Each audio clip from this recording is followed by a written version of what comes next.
Productive Pastor 44, our yeses and nos.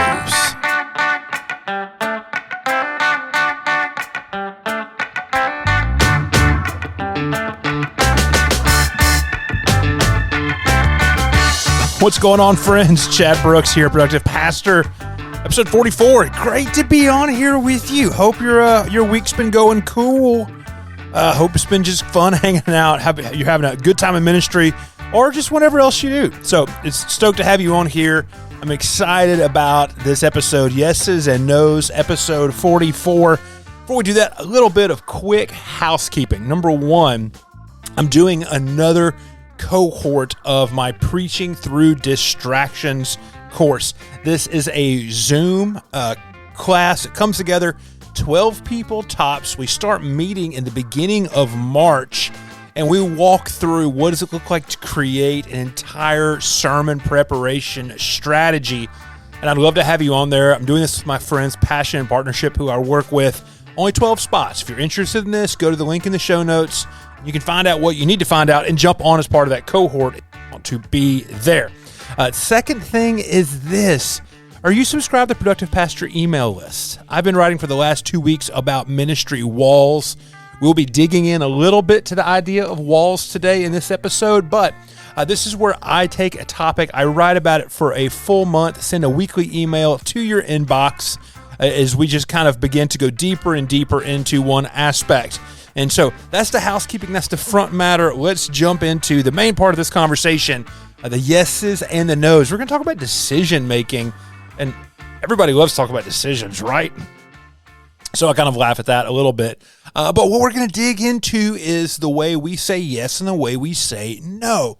One of the tensions we find in pastoral leadership is this idea that we have to say yes to things, and it gets deep depending on just kind of the way you handle this stuff, like where all of that, like it can get complicated. We don't want to be heavy-handed.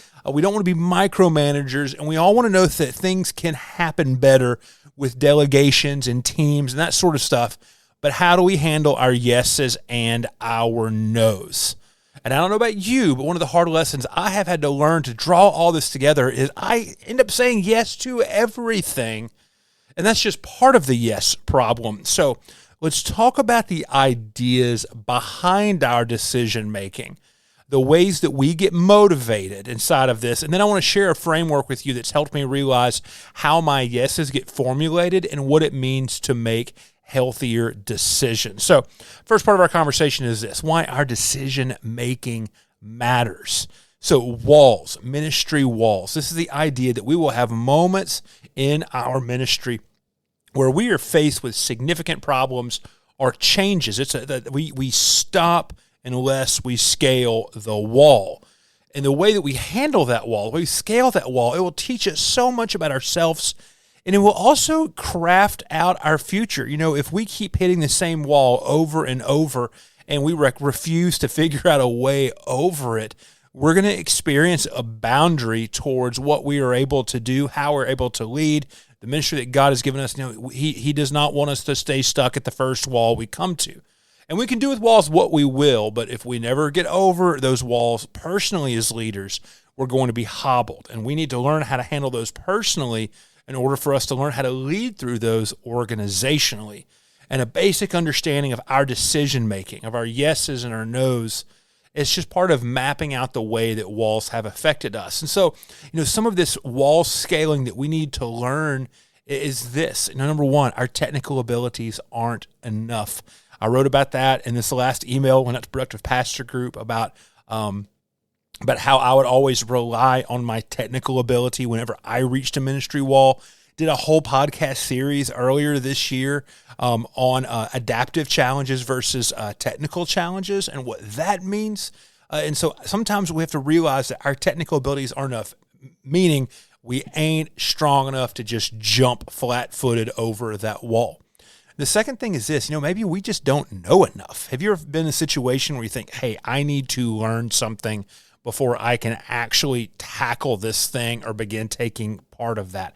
That's what's going on. Like sometimes we just don't know enough. And then also, and this is a tough one for pastors or any leader, all that sort of thing, is this. Maybe we are not the person who should be in charge or should be the subject matter expert in this scenario. Maybe it's not us, but we can always learn to be a facilitator and learn to be a better team player when we come into walls and these sorts of things. And it's just one of those tough moments in ministry. Like we feel like we need to be in charge. We feel the pressure that people are looking us to be in charge. But sometimes we need to pass that baton to somebody who is more qualified or has a better position in order to lead over that wall. But what we also need to realize is that our internal motivation might be a bigger companion than we realize. And that motivation can be healthy and that motivation can be unhealthy. But we have to understand our motivations first. This is episode 1 of Productive Pastor. It's about being personally aware. Just our awareness of the ways that we move inside of our productivity in moments of health and moments of unhealth will tell a story about the way that we are able to get things done. And this is a muscle that we need to always be keeping strong. Like you got to hit the reps every day on personal awareness, because if we don't have personal awareness, we're going to struggle to have personal productivity. Personal awareness keeps us from falling off the wall and landing on top of our head. So let's talk about the way we say yes or the way we say no in healthy ways, the motivation. So this is it, the bad ways. We can say yes or no in bad ways when we're always being reaction-based. It's like, oh my goodness, we have to do this. Yes, we have to do it. Or no, absolutely, we're not going to do that. Like if we live in reaction world, that can be bad for us. The second thing is this, and I've discovered this in the last few years, when we say yes or say no to something because we are hunting for energy. And to explain that, I'll ask you this question. What do you do when you get bored? Do you begin to find new things to do? Do you begin to maybe stop working on something that you need to be paying attention to and finding something else to do because you're not as excited anymore? Do you maybe get invited to do things that really aren't that mission critical, but you start burning focus and time and energy and productivity on that because it just sounds more fun? One of the bad ways that we can be motivated is just hunting for energy, and that's an awareness that we can just build up and realize. The third thing is this: do we just insert ourselves into things? There might be times where we're not needed whatsoever at all to be part of that, but because of some janky internal motivation, we drop ourselves inside of that, and because we're pastors and we're the organizational leaders, all that sort of thing. The second we insert ourselves into it, we insert ourselves into it as the pastor, not just someone who's interested or someone who wants to listen. We put ourselves in as the leader and the de facto person in charge of everything. I'm going to share with you a quote from Ben Horowitz in his book, What You Do Is Who You Are. It says this: Hagakure, the most famous collection of samurai wisdom, instructs, the extent of one's courage or cowardice cannot be measured in ordinary times. All is revealed when something happens. His book, What You Do Is Who You Are, is one of the best books on culture I've ever seen. Because this is why I share that quote is what matters. Big things, even bad things, can be good. They form us in unique ways. And so just because something's difficult or bad doesn't mean we can't move through it in a way where either we or our whole team or whole congregation learns. So this motivation piece, we need to be aware of how we're motivated in bad ways, because that's going to limit, that's going to create yet another wall while we're trying to get over the other wall. But our decision making, our yes and our no, that might be the thing that defines it between a good thing or a bad thing sometimes. Success is bigger than solving the problem. Climbing over a wall, it means reaching a new level of normal at a higher elevation before, not just dropping down to where we are. So let's think through some of the good ways that we can be motivated in our decision making. Number one is when it's discernment based. And I'm fascinated with this idea of discernment. I've got so many notes and so many potential episodes or emails or that sort of thing about discernment. But when we say yes based off of discernment and just the long-term focused vision we have, we will see good motivation happening. When we're able to ask and answer this question, how and where am I needed? And we know that there's something that we should be part of because we have a particular skill set that's needed. And we might not even have to be in charge, but we know, okay, this is what my role is in this situation. And that leads us to the next thing is, when we are invited into something, rather than inserting ourselves, when we are invited into this, because this is what I've found out, even in the local church, people sometimes say, hey, Pastor Chad, we're doing, X or Y. Would you come in and talk with us about this? So thereby I'm invited into the situation. I can set up this something. I can set up my conversations and my contributions around what I am needed to be doing because I've been invited into this space. So do this, pause the podcast, pull out a piece of paper. Think about a few situations in the past where both of these ways, the good motivations and the bad motivations, might have been part of a decision-making season. Think about what walls you encountered and how did you handle them. I'm telling y'all, my new favorite phrase is forensic productivity. And forensic productivity is investigating how things happen in the past, whether good or bad, and creating approaches for the future.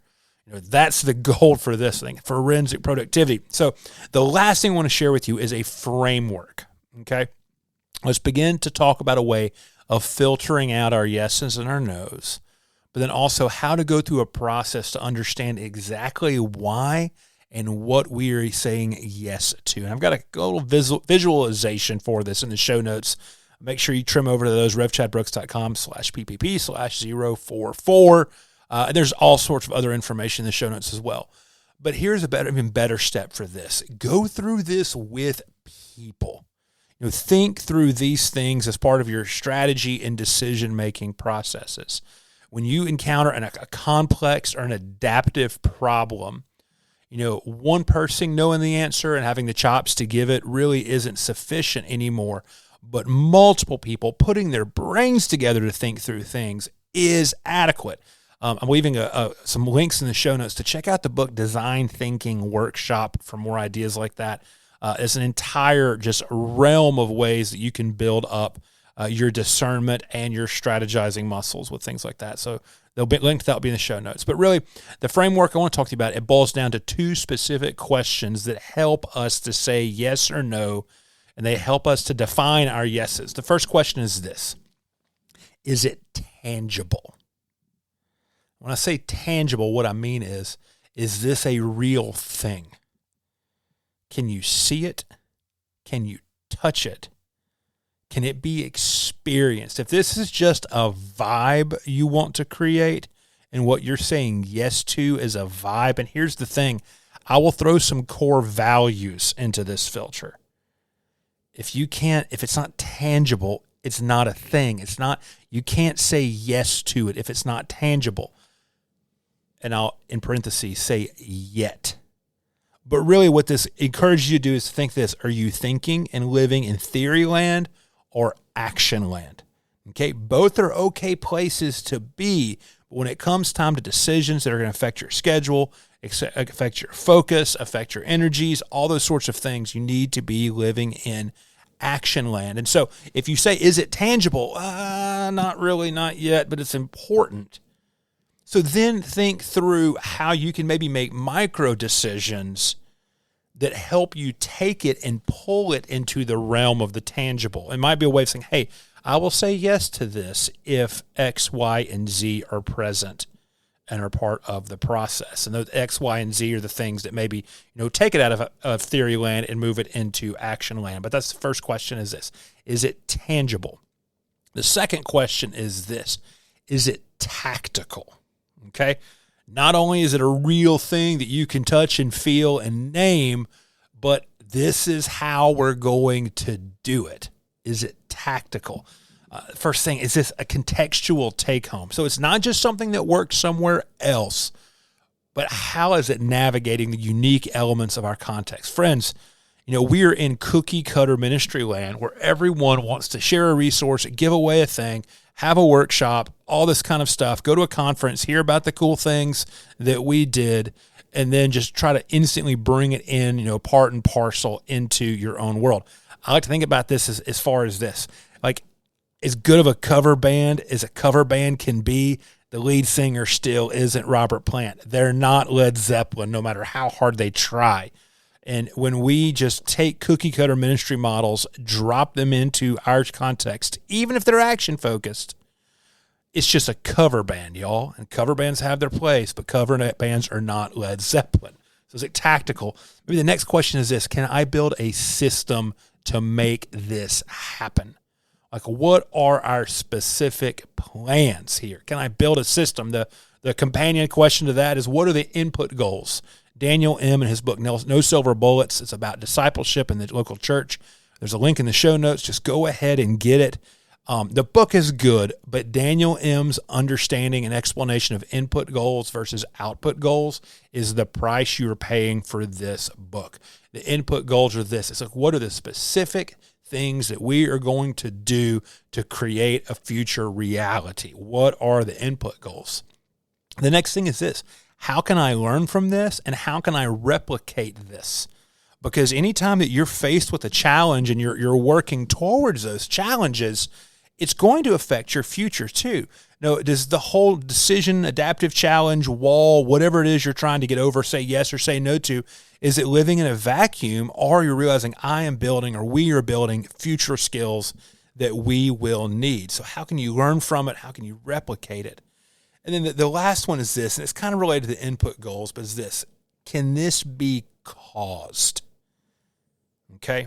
Can we make this happen, and how can we make this happen? And one of the places that might be part of it is, doing a little bit of forensic productivity work to solve a problem by thinking, okay, what got us to this place in the first place? Like, if you're actually having to solve a problem, there's a thing to be fixed. What got us to this place in the first hand? Toyota has a system, a thinking model that now has become pretty famous. It's called the 5 Whys. I've talked about it before in the podcast. I've talked about it in a live stream before. But it's literally the process of asking why 5 times as a clarifying exercise. And that by the time you get down to that 5th why, you probably have gotten onto something that can provide a tactical solution. And so that's that simple, just easy framework of thinking through yeses, thinking through no's. Like, is it tangible? Is it tactical? But equally as important as that is to understand your motivations to why you feel the need to say yes. Friends, this is the kind of stuff that just brings emotional energy back into ministry, that helps you learn to love what you're doing, even if it's a gnarly season or situation you're going through. These sorts of practices, they ground you in agents. They ground you in their call. It's non-exhausting ways to think about this. And while I can't tell you if this episode will solve all of your yes and your no questions or problems, I think it's going to help. And so share this episode with a friend. Let them know, hey, I'm thinking through my decisions. What are the ways you've seen me be motivated in unhealthy ways? Like, that's a brave email to send, but do it to somebody you trust. Learn from the process. See what that thinks like. So, Chad Brooks, we're about to cut out. If you're not part of the Productive Pastor community on Facebook, the Productivity Party, come do that. The link's in the show notes where you can grab onto that, revchadbrooks.com/PPP/044. But as always, thanks for hanging on, for being part of this, giving me 18 minutes and 36 seconds of your day in your ears, in your car, wherever you're listening. And I'll see you back in the next episode.